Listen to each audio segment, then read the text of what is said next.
dan selamat pagi jemaat Tuhan. Pujian syukur kita naikkan kepada Tuhan atas penyertaannya di dalam kehidupan kita dan atas pimpinannya bagi setiap pribadi kita, sehingga pada hari ini kita dapat beribadah bersama-sama melalui kebaktian online kita ini. Walaupun kita tidak bertemu secara fizikal ataupun secara pribadi, tetapi doa saya agar Tuhan terus memberkati kalian semua dan terus memberi kekuatan bagi kita agar kita dapat melalui hari-hari yang mendatang, dan untuk iman kita agar kita tetap teguh di dalam Dia, Tuhan kita Yesus Kristus. Mari kita mempersiapkan diri kita datang di hadirat Tuhan, kita memuji Dia, kita menyembah Dia, dan kita mempersiapkan hati kita agar kita siap untuk mendengar daripada sabda firman Tuhan. Selamat beribadah, Tuhan memberkati. Mari kita berdoa. Tuhan Allah Bapa di dalam kerajaan surga, kami berterima kasih dan mengucap syukur kepadamu atas segala kebaikan dan kemurahan-Mu di dalam kehidupan kami. Tuhan, pada minggu ini kami datang untuk memuji dan memuliakan nama-Mu, menyerahkan seluruh apa yang ada pada kami. Biarlah segala kemuliaan dan hormat hanya kepada Tuhan. Tuhan, kami menyerahkan bagi pelayanan kami pada hari ini. Biarlah Tuhan akan terus menyertai kami, memberkati, memberikan hikmat, kebijaksanaan di dalam apapun yang kami ambil, yang Tuhan percayakan di dalam pelayanan ini. Biarlah semuanya hanya untuk kemuliaan nama Tuhan. Terpujilah nama-Mu Tuhan, dan kami berdoa juga bagi jemaat Tuhan yang ada di mana-mana pada saat ini. Tuhan, kami serahkan supaya Engkau terus memelihara dan menjaga, memberikan kami gairah, memberikan kami semangat dan sukacita. Damai sejahtera Allah selalu ada di dalam hati kami, sehingga kami benar-benar dapat memuji dan memuliakan nama Tuhan. Terpujilah nama Tuhan, dan Tuhan kami serahkan seluruh rangkaian ibadah kami pada minggu ini ke dalam tangan-Mu. Biarlah nama-Mu saja dipermuliakan. Inilah doa kami dan ucapan syukur kami kepada Tuhan yang tak terhingga. Hanya di dalam nama Tuhan Yesus kami berdoa dan mengucap syukur. Amin. Shalom jemaat Tuhan. Mari kita sama-sama angkat satu pujian. Kita mengagungkan nama Tuhan, karena kita tahu Tuhan yang hidup bagi kita, memberi kita kehidupan, dan sehingga ke hari ini kita masih berada di bumi ini karena Tuhan. Mari kita layakkan diri kita di hadapan Tuhan. Kita sama-sama nyanyikan pujian ini, sebab Dia hidup.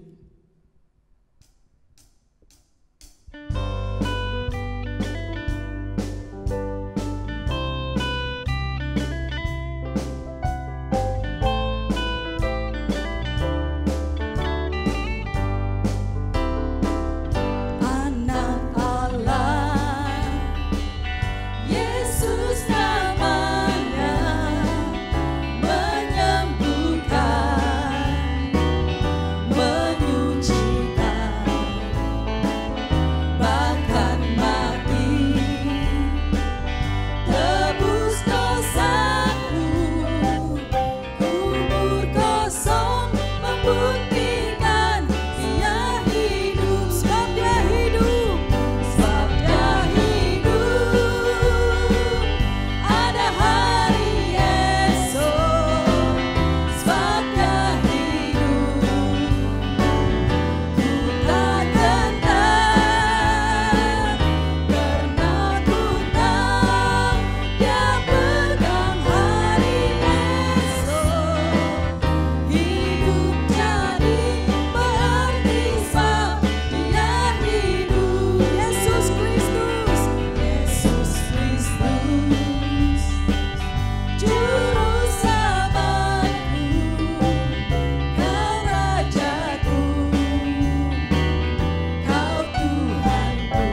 kasih Yesus. Bukalah hatimu untuk menerima kehadirannya. Jujulah kepada Tuhan. Hidup sebagai tubuh Kristus.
Salam sejahtera dan selamat bertemu sekali lagi buat seluruh jemaat Tuhan yang Tuhan sungguh kasihi.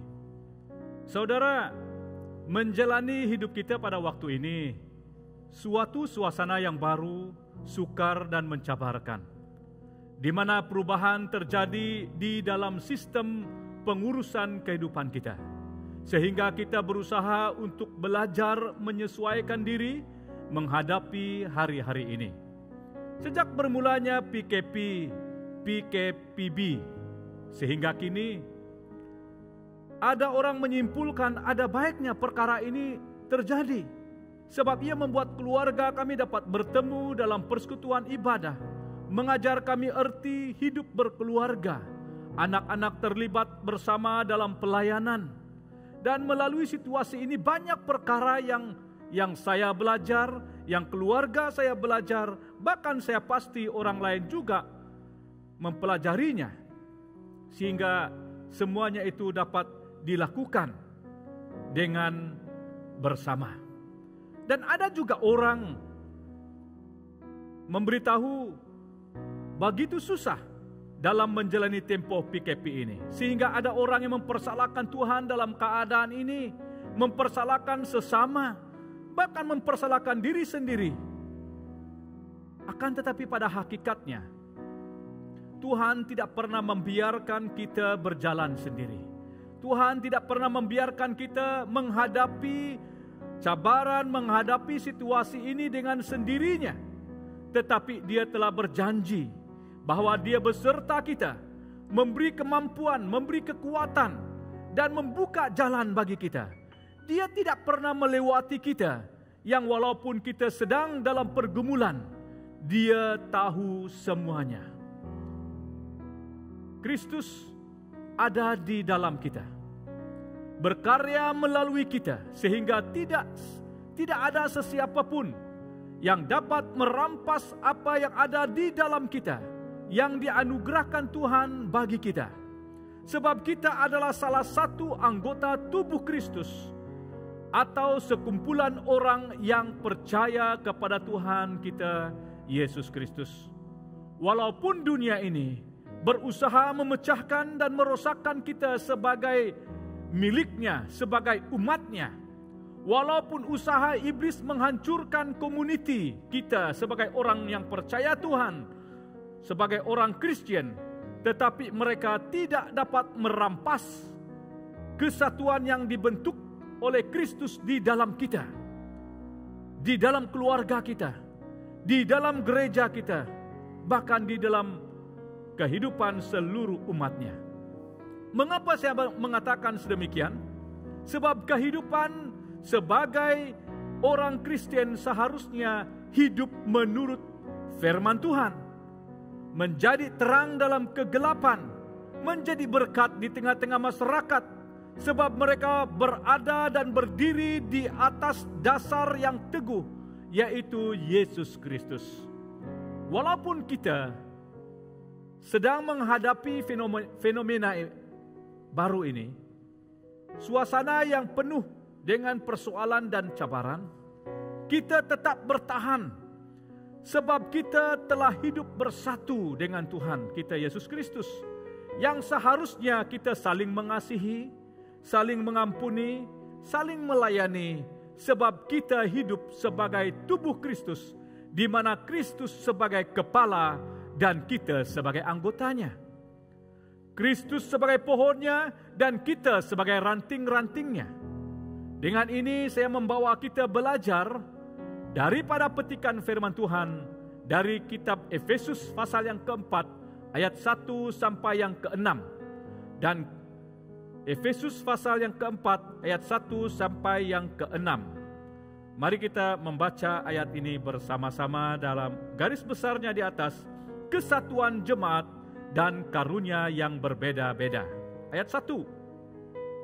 Sebab itu, aku menasihatkan kamu, aku orang yang dipenjarakan karena Tuhan, supaya hidupmu sebagai orang-orang yang telah dipanggil berpadanan dengan panggilan itu, hendaklah kamu selalu rendah hati, lemah lembut dan sabar, tunjukkanlah kasih-Mu dalam hal saling membantu, dan berusahalah memelihara kesatuan roh dan oleh ikatan damai sejahtera, satu tubuh dan satu roh, sebagaimana kamu telah dipanggil kepada satu pengharapan yang terkandung dalam panggilan-Mu, satu Tuhan, satu iman, satu baptisan, satu Allah, dan satu Bapa dari semua, Allah yang di atas semua, dan oleh semua, dan di dalam semua. Mari kita duduk berdoa.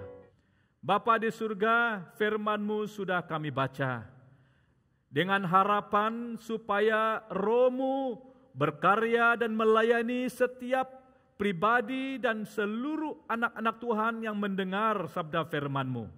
Lindungilah hamba-Mu di belakang salib-Mu, dan biarlah warta firman-Mu akan disampaikan tepat pada waktu dan masa dan kehendak-Mu. Terima kasih Tuhan, berkaryalah, sebab kami percaya bahwa setiap anak-anak Tuhan telah bersedia untuk mendengar. Terima kasih Tuhan, dalam nama Yesus Kristus kami berdoa. Amin.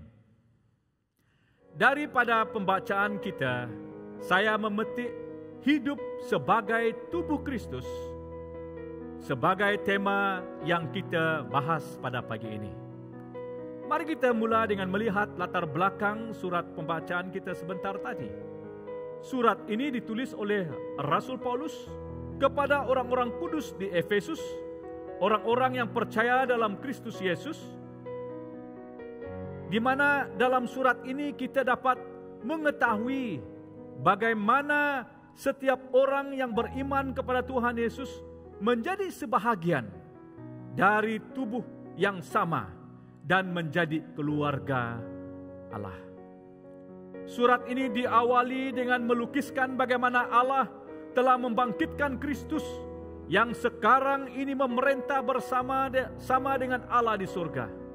Selanjutnya surat ini memperlihatkan bagaimana Kristus mempersatukan orang Yahudi dengan bukan Yahudi, dengan merobohkan tembok pemisah, yaitu perseteruan. Mereka yang beriman dipilih oleh Roh Allah untuk menjadi bahagian di dalam satu tubuh, yaitu jemaatnya. Satu tubuh memiliki satu Tuhan, satu iman, satu baptisan. Kristus telah memilih berbagai orang dalam jemaat untuk menerima karunia-karunia yang berbeza, seperti rasul, seperti nabi, pemberita Injil, gembala, dan pengajar. Dan apakah arti tubuh Kristus? Istilah tubuh Kristus dalam surat Korintus dan Roma mendefinisikan kesatuan antara anggota jemaat, manakala di Efesus dan Kolose ia membicarakan tentang Kristus sebagai kepala dari tubuh. Sebutan daripada jemaat Kristus Yesus yang merupakan kesatuan. Efesus pasal 1 ayat yang ke-23, jemaat yang adalah tubuhnya, yaitu kepenuhan Dia yang memenuhi semua dan segala sesuatu. Demikian juga dalam Kolose pasal 1 ayat yang ke-18. Ialah kepala tubuh, yaitu jemaat. Ialah yang sulung, yang pertama, bangkit dari antara orang mati, sehingga ia yang lebih utama dalam segala sesuatu. Dan semua orang percaya Tuhan ataupun umat Kristen menjadi anggotanya. Tubuh Kristus terdiri dari banyak anggota, dan setiap orang percaya itu adalah anggota-anggotanya. Dengan ini disimpulkan bahwa kekristenan bukanlah agama individual, tetapi sebagai orang Kristen kita tidak berkata, yang penting saya menerima Tuhan Yesus Kristus dan saya beroleh keselamatan. Yang penting adalah hubungan saya antara saya dengan Tuhan, dan saya tidak peduli pada keadaan ataupun orang-orang yang ada di sekitar saya. kamu semua adalah tubuh Kristus, dan kamu masing-masing adalah anggotanya. Itulah sebabnya dikatakan di sini bahwa hidup sebagai tubuh Kristus itu adalah menyeluruh, bukan secara individu. Ya. Dan di sini juga kita melihat bagaimana kita dapat hidup sebagai tubuh Kristus. Pada umumnya dalam Bermula pasal 4 disebut sebagai nasihat atau dorongan. Terutamanya membicarakan tentang berbagai tingkah laku di lingkungan jemaat Kristen. Berdasarkan semua yang telah dituliskan oleh Paulus sebelumnya, dia mendorong para pembaca agar bertingkah laku sebagaimana seharusnya sebagai orang yang percaya Tuhan ataupun orang Kristen. Karena tingkah laku yang sedemikianlah yang akan menjamin kesatuan atau keutuhan tubuh Kristus, yaitu jemaatnya. Kesatuan dan keutuhan ini didasarkan pada segenap kenyataan mendasarkan yang terungkap lewat iman Kristen. Berbagai karunia yang dicurahkan oleh Tuhan sebagai kepala dari tubuh bagi tiap-tiap anggota jemaat bertujuan untuk menegakkan dan memperkuatkan tubuh Kristus itu ataupun keluarga Allah. Daripada ayat yang pertama, sebab itu aku menasihatkan kamu, aku orang yang dipenjarakan karena Tuhan. Di sini kita melihat bahagian yang pertama daripada ayat yang pertama ini, di mana Paulus menasihatkan supaya kita ataupun supaya mereka hidup selaras dengan keadaan yang telah dianugerahkan Allah. Supaya hidup kita sebagai orang-orang yang telah dipanggil berpadanan dengan panggilan itu. Dalam terjemahan bahasa Malaysia, hidup sesuai dengan cara hidup yang ditetapkan oleh Allah ketika memanggil kamu. Saudara dikasihi Tuhan, di sini menekankan kepada saya dan saudara supaya kita harus hidup sesuai dengan apa yang dilakukan oleh Allah untuk menjalani kehidupan sebagai seorang Kristen. Di sini kita dinasihatkan untuk menjalani kehidupan Kristen agar sesuai dengan kedudukan kita dengan Kristus Yesus. Hidup dalam kesatuan. Filipi 1 ayat yang ke-27 berkata, hendaklah hidupmu berpadanan dengan Injil Kristus, supaya apabila aku datang aku melihat, dan apabila aku tidak datang aku mendengar, bahwa kamu teguh berdiri dalam satu roh, dan sehati sejiwa berjuang untuk iman yang timbul dari berita Injil. Saudaraku yang Tuhan sungguh kasihi, kita dilahirkan oleh tujuan Allah dan untuk tujuan dan rencananya. Jika kita ingin mengetahui tujuan Allah yang Allah tetapkan bagi kita, dan dikhususnya bagi kita sebagai orang yang percaya Tuhan, yaitu orang Kristen, kita harus melihat apa yang Tuhan telah tuliskan di dalam firman-Nya. Efesus 2 ayat yang ke-10 menuliskan, kita ini buatan Allah, diciptakan dalam Yesus Kristus untuk melakukan pekerjaan baik yang dipersiapkan Allah sebelumnya. Ayat ini menegaskan beberapa hal, yaitu Kristus sebagai pusat dan tujuan penciptaan manusia. Selanjutnya menegaskan bahwa sejak awal Allah telah menentukan dan mempersiapkan orang Kristen untuk melakukan pekerjaan baik. Yang dimaksudkan di sini adalah suatu persembahan secara total, secara sungguh-sungguh, yang berarti dan memiliki tujuan yang benar. Surat Petrus mengajarkan bahwa sesudah orang Kristen ditebus dengan darah yang mahal, yang tercatat di dalam 1 Petrus 1:18 ayat yang ke-19, maka selanjutnya menegaskan agar orang Kristen dalam kehidupan pribadinya, keluarganya, kehidupan keagamaannya, dan sosialnya harus sesuai dengan kehendak Allah. Kita bukan hidup menurut kehendak kita, kita bukan hidup menurut keinginan kita, kita bukan hidup menurut kepuasan hati kita, tetapi kita hidup adalah karena anugerah Tuhan dan juga karena kehendak Bapa kita yang di surga. Yang berikutnya daripada ayat yang kedua dan ayat yang kedua berkata, hendaklah kamu selalu rendah hati, lemah lembut dan sabar. Tunjukkanlah kasihmu dalam hal saling membantu. Yang berikutnya yang harus kita lakukan sebagai anak Tuhan yang dikatakan hidup sebagai dalam tubuh Kristus. Yang kedua, mereka memiliki sikap yang benar. Kita dipanggil kepada kerajaan dan kemuliaan Allah, dan kita harus hidup seperti orang yang layak menjadi ahli warisnya, yaitu memiliki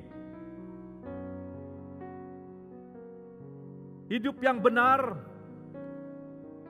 dan sesuai dengan firman Tuhan. Hendaklah kamu selalu, senantiasa, secara konsisten menurut Paulus,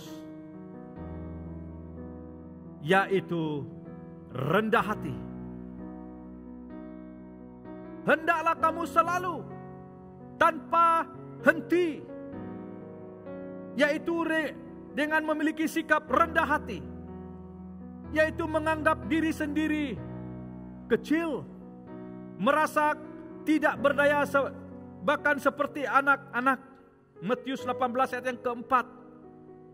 Ataupun rendah hati membawa arti yang berlawanan dengan kesombongan, juga merupakan satu sifat orang Kristen, di mana dalam Mazmur 34 ayat yang ketiga mengatakan, orang yang mengakui bahwa semua orang yang sama nilainya di hadapan Tuhan.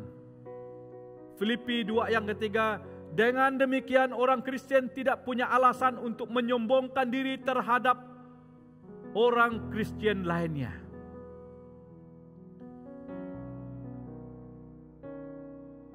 Rendah hati juga menjelaskan kepada saya dan saudara, kita tidak mempertahankan kedudukan. Filipi 2 ayat yang ke-8 sampai yang ke-9. Dan juga diterjemahkan sebagai negatif, secara negatif. Misalnya, jangan sombong, jangan menganggap diri sendiri besar, atau jangan menganggap diri sendiri lebih baik dari orang lain. Itulah yang dimaksudkan oleh Paulus di sini. Hendaklah kamu selalu rendah hati. Rendah hati yaitu tidak merendahkan martabat orang lain. Malahan kita menghargai dan menghormati sesama. Sikap yang berikutnya lemah lembut. Makna ini berkaitan erat dengan sikap rendah hati, dan dapat dipandang sebagai akibat dari rendah hati. Galatia pasal yang pertama ayat yang pertama. Galatia pasal yang ke-6 ayat yang pertama. Berarti mereka memiliki sikap jiwa yang unggul, yang memperlakukan orang lain dengan lemah lembut dan tidak kasar, dan tidak membuat orang lain marah ataupun tidak mau memanas-manaskan orang lain. Sikap ini berlawanan dengan kebencian dan kekesalan yang penuh amarah. Sikap yang berikutnya sabar. Kata ini berkaitan dengan sikap tahan menanggung sesuatu, sikap tenang dalam menghadapi gangguan tanpa mengeluh ataupun marah, dan tanpa tabah menghadapi perlakuan orang lain yang menyakiti, tanpa berniat membalas dendam. Mereka juga diterjemahkan, mungkin juga boleh diterjemahkan sebagai tenang, atau tidak selalu terburu-buru, atau jangan terburu-buru, diburu nafsu, ataupun jangan cepat marah. Itu arti sabar.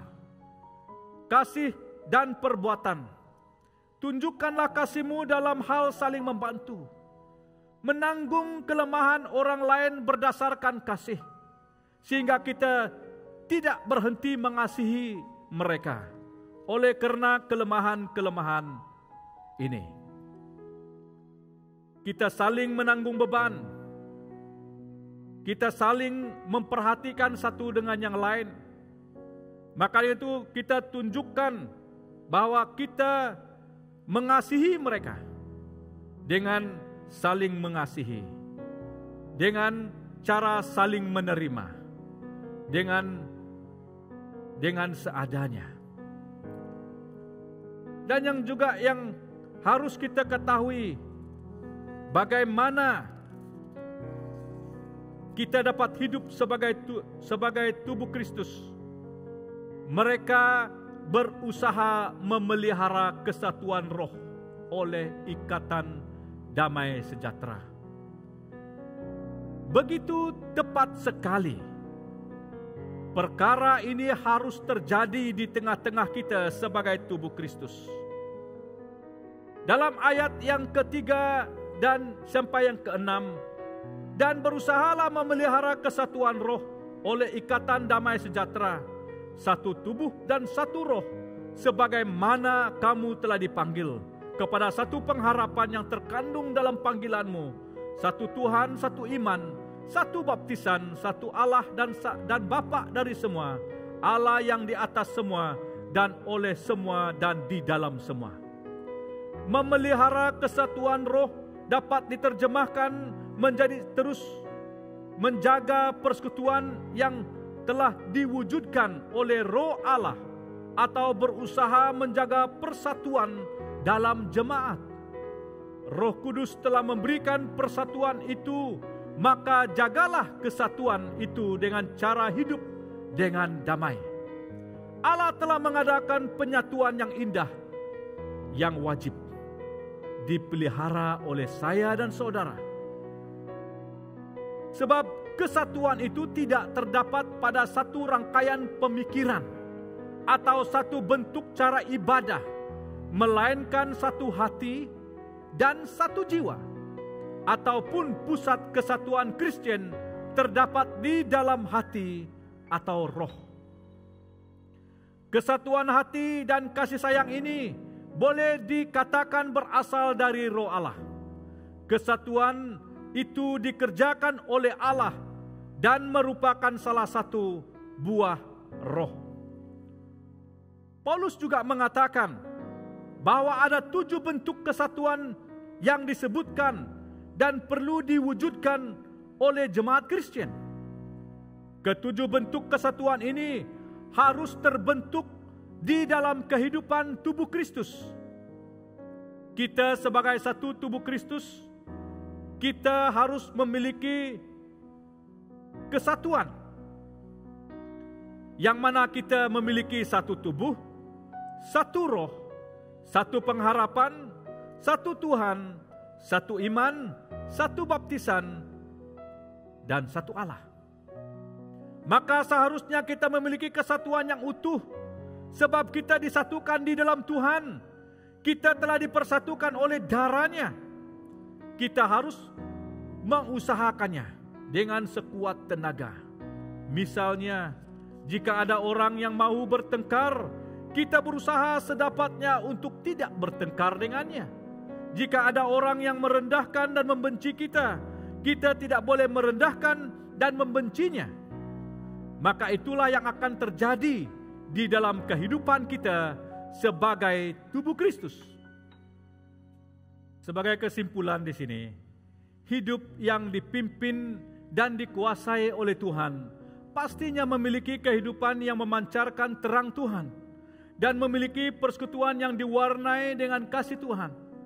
Saudaraku, ingat bahwa Tuhan menganugerahkan kasih karunia-Nya kepada setiap kita menurut ukuran pemberiannya dan menempatkan kita di dalam tubuhnya, di mana seharusnya kita memiliki peranan masing-masing untuk mempereratkan dan menguatkan tubuh Kristus, di mana melalui kita terbentuk sebuah kesatuan kekeluargaan yang kuat, sebab kita saling memperlengkapi, saling membentuk, saling mengajar, dan saling menghargai.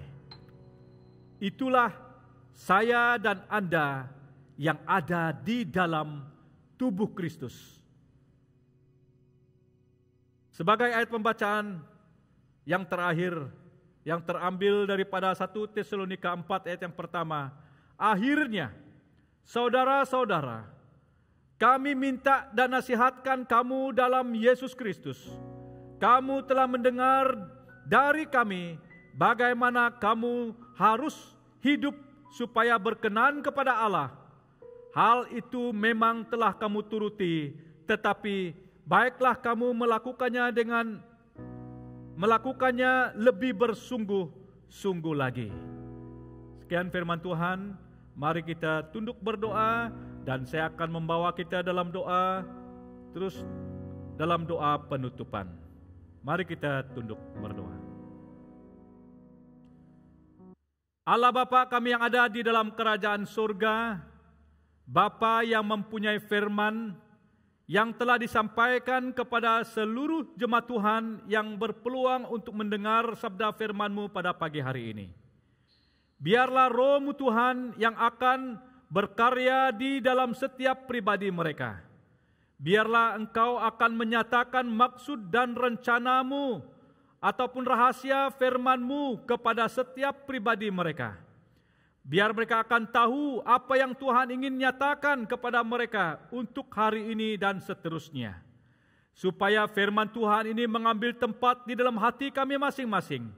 Dan biarlah melalui kebenaran firman Tuhan ini, kami akan menjalani hidup kami ke depan ini dengan sesuai dengan apa yang Tuhan telah sampaikan kepada kami pada hari ini, yaitu hidup sebagai tubuh Kristus, di mana kami akan menyatakan segala kehendak dan rencana-Mu melalui hidup kami, di mana Roh-Mu berkarya melalui kami, di mana kami saling melayani, saling mengasihi, saling mengampuni sesama kami.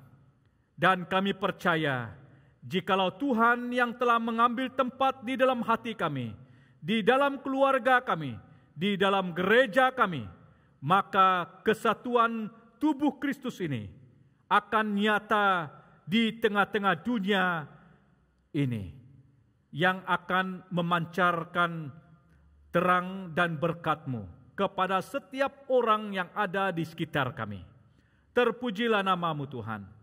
Sebagai hamba-Mu, ingin mengangkatkan seluruh dan setiap umat-umat-Mu ataupun anak-anak Tuhan dimanapun mereka berada pada pagi hari ini. Tuhan, kami merindukan khususnya bagi warga emas dimanapun mereka berada, Tuhan Engkau melayani, melawati mereka Tuhan, menguatkan mereka, menyembuhkan mereka, dan memberi semangat yang baru bagi mereka. Demikian juga bagi seluruh jemaat Tuhan, dimanapun mereka berada Tuhan, Engkau berkarya di tengah-tengah mereka. Engkau memampukan mereka menghadapi hari-hari ini. Memberi semangat yang baru buat mereka. Memberi mereka rindu untuk mencari wajah-Mu, membaca firman-Mu, dan berdoa senantiasa. Kiranya pimpinan Roh Kudus yang akan nyata di tengah-tengah seluruh umat Tuhan, dimanapun mereka pergi, dimanapun mereka berada, biarlah kuasa Tuhan dinyatakan melalui mereka di dalam hidup mereka. Terima kasih Tuhan Yesus. Kami percaya bahwa setiap dan seluruh umat Tuhan yang berharap kepadamu pada hari ini akan Engkau layani secara khusus, dan biarlah nama-Mu akan terus dimuliakan. Seluruh jemaat Tuhan yang Tuhan sungguh kasihi, pergilah kemana engkau akan pergi, beritakanlah firman Tuhan kepada seluruh orang yang kita lawati, yang kita kunjungi. Dimanapun Anda berada, jadilah terang Tuhan, jadilah berkat Tuhan. Dan biarlah nama Tuhan dimuliakan di mana engkau akan pergi. Di dalam dan di atas nama Yesus Kristus, kami sudah berdoa dan mengucap syukur atas semua ini. Amin.